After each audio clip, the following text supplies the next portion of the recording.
Now, a lot of people are talking about this these days, how we talk to one another. The words we read posted online, we hear on television, and we overhear every day seem to be getting less and less polite. Our next guest, Audrey Weitz, says this is a real problem, and she believes that we can change our world by first changing our words. Audrey joins us now to talk politely about the subject, as we would expect. Nice to have you here. Thank you, Alex. All right, so let's first of all describe the problem that you're seeing in people, and especially younger people, and communicating these days. What do you think is the basic problem? The basic problem, I think it used to be we could expect to send a normal, good kid out into the world, and they would figure it out. Things were okay. People spoke relatively nicely to each other. We've gotten to a place where gossip is the norm. You know, a quick search of local gossip websites in any city could produce over 1 million hits. And it's the norm for kids to gossip about each other. And they don't necessarily even think of it so negatively.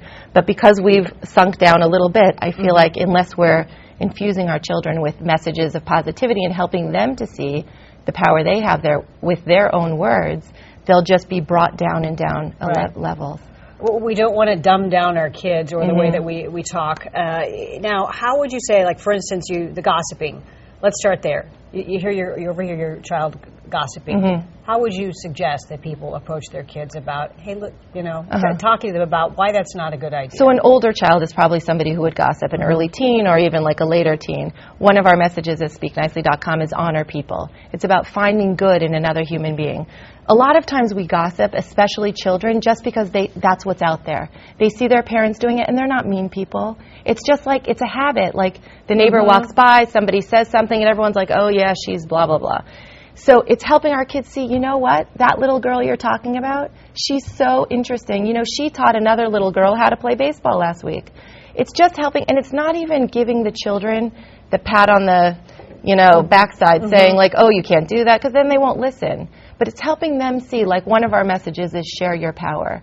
Let's say for a 10-year-old boy, explaining to him he has the power to affect another child's life simply by inviting him into a game or something like that. We want our kids to be amazing. We want us to be ourselves to be amazing people. And when we give children these tools, it's so easy for them. But when they don't have the tools, they're brought down, and we've seen what's happened tragically across the country with bullying, text messaging. One of the interesting studies shows that while physical bullying lessens as children get older, verbal aggression is really on the rise. Well, it makes sense. I mean, when you think on the internet, what you're seeing, and how do you handle that? I mean, you've got parents who are very focused in on their iPads or their computers, and you know the kids are seeing things written the way you would not want them to speak. So how would you address that problem? I think that parents need to talk to their kids really openly and clearly about the damage this can cause. It's no longer out there as a problem that can't happen and probably won't. It has happened.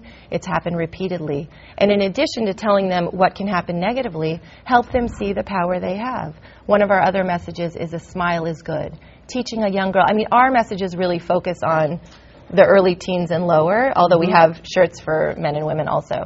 But one of the things is helping younger kids, this next generation, just direct them to the positive. Show them what they can do with their words, how they can help another child day, week, month, and then it just spreads. And maybe you can get this started at school, too, with speaking with the teacher, finding out how important is it, the way people use manners and the way that they speak in their classroom, and maybe get the teacher thinking, because obviously they're spending many hours a day sitting in that classroom. Totally. The teachers and administrators also. We can't have a teacher calling a child lazy or stupid.